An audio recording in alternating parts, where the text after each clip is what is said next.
आप दर्शकों और पाठकों ने बिल्कुल ही देखना बंद कर दिया है कि जिन लोगों ने पत्रकारिता को शर्मिंदा किया, अपनी खराब पत्रकारिता से देश और दुनिया में भारत का नाम खराब किया, उन्हें फूल मालाओं से लादा जा रहा है। और जो 2, 4, 10, 20 लोग अपने जोखिम पर पत्रकारिता कर रहे हैं, उन्हें जांच के घेरे में फंसाया जा रहा है, जेल में डाला जा रहा है। क्या जोखिम उठाने वाले पत्रकारों और पत्रकारिता के बचे हुए संस्थानों के बिना लोकतंत्र की कोई भी परिभाषा मुकम्मल हो सकती है? पत्रकारों के बीच अब बातचीत खबरों को लेकर कम, इसके उसके पकड़े जाने और छापे की ज्यादा होती है।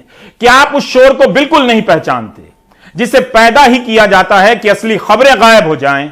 उस शोर में आपको वही सुनाई दे जो सत्ता सुनाना चाहती है। क्या उस शोर का कमाल नहीं माना जाए जिसके बीच दिल्ली पुलिस के डीसीपी केपीएस मल्होत्रा को ठीक ठीक वही सुनाई देता है जिसे कई घंटों के बाद जज अपने फैसले में सुनाते हैं? डीसीपी की सफाई को सबने स्वीकार कर लिया, लेकिन किसी ने सवाल नहीं किया कि वह शोर था या कोई आकाशवाणी जिसमें वही सुनाई दिया जिसे कुछ घंटे के बाद जज अपने फैसले में लिखने वाले थे। डीसीपी केपीएस मल्होत्रा कहते हैं कि वे अपने जांच अधिकारी से बात कर रहे थे, शोर होने के कारण गलत सुन लिया और बयान दे दिया कि जुबैर की जमानत याचिका रद्द हो गई है।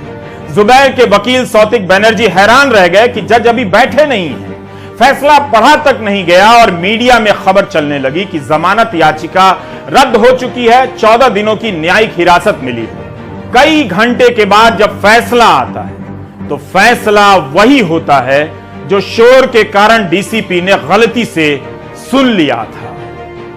सारा कसूर शोर का था, शोर का ही है। असली खबरों को गायब करने के लिए दूसरे मुद्दों का शोर पैदा किया जाता है ताकि आप वह ना देखें जो आपको देखना चाहिए।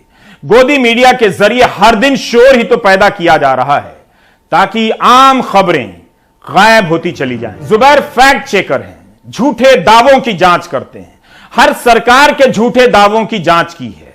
अगर हिंदू संतों के भड़काऊ बयानों को उजागर किया है तो टीवी डिबेट में मुस्लिम विद्वान बनकर हिंदू आस्था को भड़काने वालों को भी उजागर किया है।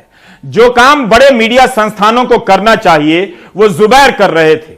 उनके जैसे कुछ और लोग स्वतंत्र रूप से तथ्यों की जांच करते हैं। क्या आप नहीं जानते कि गलत तरीके से वीडियो की एडिटिंग की जाती है और उसे वायरल कराया जाता है? क्या इन वीडियो में से जो गलत है उसे गलत कहना इतना बड़ा अपराध हो सकता है? क्या यह किसी भी पत्रकार का काम नहीं होना चाहिए? 30 जून को हिंदू अखबार के संपादकीय का शब्दशः अनुवाद तो नहीं कर सकता, लेकिन भावानुवाद पढ़ना चाहता हूं। इसमें लिखा है कि मोहम्मद जुबैर को इस बात की कीमत चुकानी पड़ रही है कि उन्होंने न्यूज चैनल पर सत्ताधारी दल की प्रवक्ता के बयान की तरफ सबका ध्यान खींचा, जिसके कारण अंतर्राष्ट्रीय स्तर पर सरकार को शर्मिंदगी उठानी पड़ी।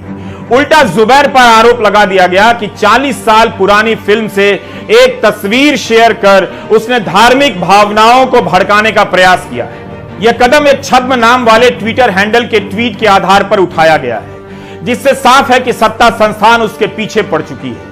जुबैर की गिरफ्तारी सत्ता की असहिष्णुता का एक और उदाहरण है। सत्ता फैक्ट चेकर से गुस्से में है जो अक्सर उसके दावों को पंचर करते रहते हैं। यह भी दिख रहा है कि जो भी बहुसंख्यक धर्मांधता को काउंटर करना चाहता है, सत्ता उसे नहीं छोड़ती है। संतोष है कि कुछ अखबारों ने गिरफ्तारी के विरोध में संपादकीय लिखे हैं, लेकिन अब लिखना भी पन्ना भरने के जैसा हो गया है। खुलकर लिखें या संभल कर लिखें, इसका कोई असर समाज और संवैधानिक संस्थाओं पर नहीं है। संभल कर लिखने की हिदायत डर कर लिखने की आदत में बदलती जा रही है। जो झूठ फैला रहा है वह समाज में स्वीकृत होता चला जा रहा है। जो झूठ पकड़ रहा है उसके जेल जाने पर समाज का बड़ा हिस्सा तालियां बजा रहा है। 29 जून को छपी न्यूज लॉन्ड्री के प्रतीक गोयल की यह रिपोर्ट विस्तार से बता रही है कि कैसे जुबैर की गिरफ्तारी को लेकर कई हजार ट्वीट किए गए और माहौल बनाया गया। जब नुपुर शर्मा और 32 लोगों के खिलाफ एफआईआर हुई, तभी से यह अभियान चला कि जुबैर का नाम क्यों नहीं है, उसे भी गिरफ्तार करो।